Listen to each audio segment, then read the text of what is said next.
भाजपचे विधान परिषद आमदार रणजितसिंह मोहिते पाटील यांची पक्षातून हकालपट्टी व्हावी म्हणून 2 दिवसापूर्वी माजी आमदार राम सतपुते यांनी खरं तर वरिष्ठांकडे मागणी केली होती। त्यानंतर आता सोलापूर जिल्ह्याचे जे जिल्हाध्यक्ष चेतन केदार यांनी देखील लेखी पत्राद्वारे तशी वरिष्ठांकडे मागणी केली होती स्वतः आपल्याबाबत।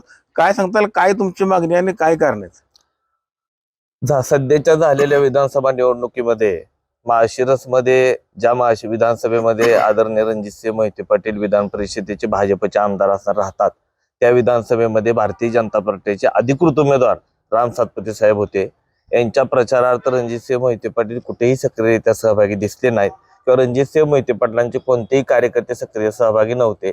अगदी त्यांच्या कुटुंबातले सगळे सदस्य हे विरोधी उमेदवाराचा प्रचार करत होते। अगदी त्यांचे चिरंजीव असो किंवा इतर सगळे सदस्य असतील, हे निदर्शनास आलं आणि त्यांनी कोणतेही छोटी सभा घेणे किंवा एखादा मेळावा घेणे किंवा एखादा कार्यक्रम घेणे किंवा गावभेट करणे असा कोणताच कार्यक्रम केला नाही।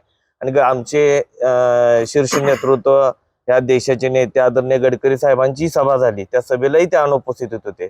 अशा अनेक काही कारणांमुळं जी पक्ष शिस्त पाळली नसल्यामुळं अनेक दिवस झालं लोकसभा झाल्यापासून तुम्ही पाहताय लोकसभेमध्ये हीच परिस्थिती होती। मोहिते पाटील कुटुंबियांना उमेदवारी दिली नाही म्हणून ते शरदचंद्रजी पवार साहेबांच्या राष्ट्रवादीत गेले, तिथून त्यांनी उमेदवारी घेतली।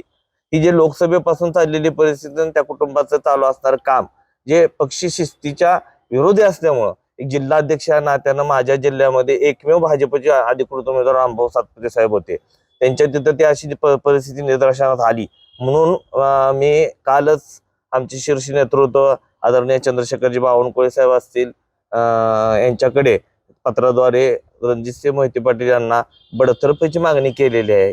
ते निर्णय शीर्ष नेतृत्व घेतील। तुम्ही विरोधी पक्षाचा प्रचार केला असा आरोप करताय, मात्र त्यांचे समर्थक वाडदेकर यांनी सांगितले की रामभाऊला जी पडलेली मतं ती सगळे मोहिते पाटलांचीच मतं पडली असा देखील दावा त्यांनी केलाय। नाही, कोण काय सांगतं हा ज्याचा त्याचा विषय आहे, परंतु माळशिरस तालुक्याच्या विधानसभेमध्ये आदरणीय थोरले दादा विजयसिंह मोहिते पाटील साहेब जेव्हापासून आमदार होते त्यावेळेस पासून पाहिलं तर त्यावेळेस आमचे भाजपचे नेते SV पाटील साहेब लढायचे, त्यावेळेस सुद्धा लढती 5-5, 3-3, 4-4 हजारावर झालेले आहेत। हे सगळ्या देशानं राज्यानं पाहिलेलं आहे। परंतु तिथं काम करत असताना भाजपचं म्हणून काम करणारी एक स्वतंत्र टीम आहे, तिथं भारतीय जनता पार्टी तळागाळापर्यंत रुजवलेली आहे आणि भाजपची मंडळी तिथं काम करतात। त्यामुळे जे कोण काय म्हणतो हा ज्याचा त्याचा विषय आहे, पण ही जी मतं मिळालेली आहे ती 100% भाजप आणि भाजपचीच आहे। पण त्यांचं म्हणणं असं की घरात बसून सुद्धा प्रचार होऊ शकतो, की त्यांनी असं डायरेक्ट कुठल्याही विरोधातला प्रचार केला, काय आपल्याकडे पुरावे त्याचे? एक आहे घरात बसून कसा प्रचार होतो हे मला माहित नाही, घरात बसून मी कधी प्रचार केला नाही। आज माझ्या विधानसभेमध्ये आमच्या आदरणीय ॲडव्होकेट शहाजीबापू पाटील साहेब उमेदवार होते महायुतीचे, तर आम्ही घरना घरण गावना गावन वाडीना वाटती सगळी वस्ती पिंजून काढली। तर घरात बसून कोणताही राजकारणी प्रचार करू शकत नसतो, राजकारण्याला माणसाचं जावं लागतं, माणसाचं बसून पुरावा काय आपल्याकडे? पुरावा काय म्हणलं तर जे उमेदवार निवडून आले, त्या उमेदवाराने तुम्हालाच बाईटमध्ये सांगितलं, तुम्हीच त्यांना प्रश्न केला होता किंवा तुम्ही रणजितसिंह मोहिते पाटलांनी मदत केली का? त्यावेळी त्यांनी काय सांगितलं, मोहिते पाटील कुटुंब जो एक निर्णय घेतो त्या निर्णयासोबत ते ठाम असतात। त्यामुळे मोहिते पाटील कुटुंबात रणजितसिंह आणि धैर्यशील असला वेगळा विषय काय नाही, रणजितदादांनी मदतच केलेली आहे। उत्तम जानकर साहेबांनी स्वतः त्यांच्या बाईटमध्ये तुम्हा मंडळीला सांगितलेलं आहे। त्यामुळे ह्याच्याविषयी वेगळा काय पुरावा पाहिजे? आज त्यांच्या चिरंजीवांचे फोटो आहेत, ह्यापेक्षा वेगळा काय पुरावा पाहिजे? पुरावा ज्या उमेदवार निवडून आलेल्या उमेदवाराने तुम्हाला सांगितलंय की त्यांनी मदत केली म्हणून, हाच मोठा पुरावा आहे।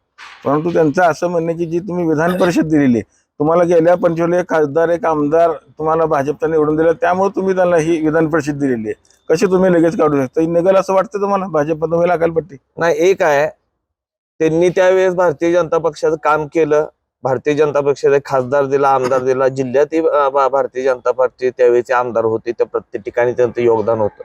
हे सगळं केलेल्या कामाची दखल घेऊन शीर्ष नेतृत्वांना माजी खासदार रणजितसिंह नाईक निंबाळकर साहेब असतील, आमच्या सगळी कार्यकर्ते, आम्ही वरिष्ठांकडे मागणी केली होती मोहिते पाटील कुटुंबांना आपण कुठं ना कुठं वर संधी दिली पाहिजे आणि पार्टीने त्यांना विधान परिषद आमदार पद दिलं होतं नक्की। परंतु तुम्ही जी आता ही जी झालेली परिस्थिती आहे, राज्य सरकार आमचे नेते ह्या राज्याचे मुख्यमंत्री आदरणीय देवेंद्रच होतील याची मला खात्री आहे।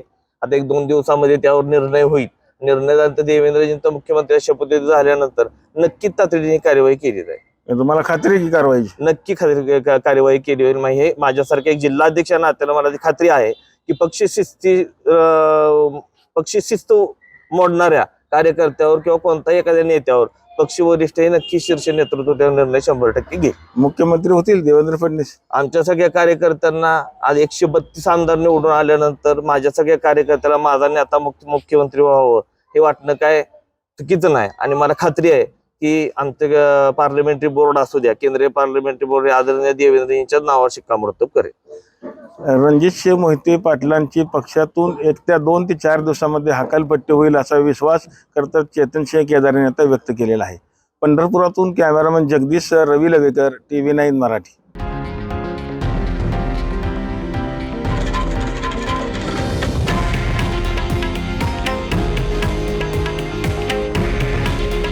हे आहे देशातील नंबर 1 न्यूज नेटवर्क आणि आपण पाहत आहात TV9 मराठी. काळजी तुमची, हित महाराष्ट्राचं.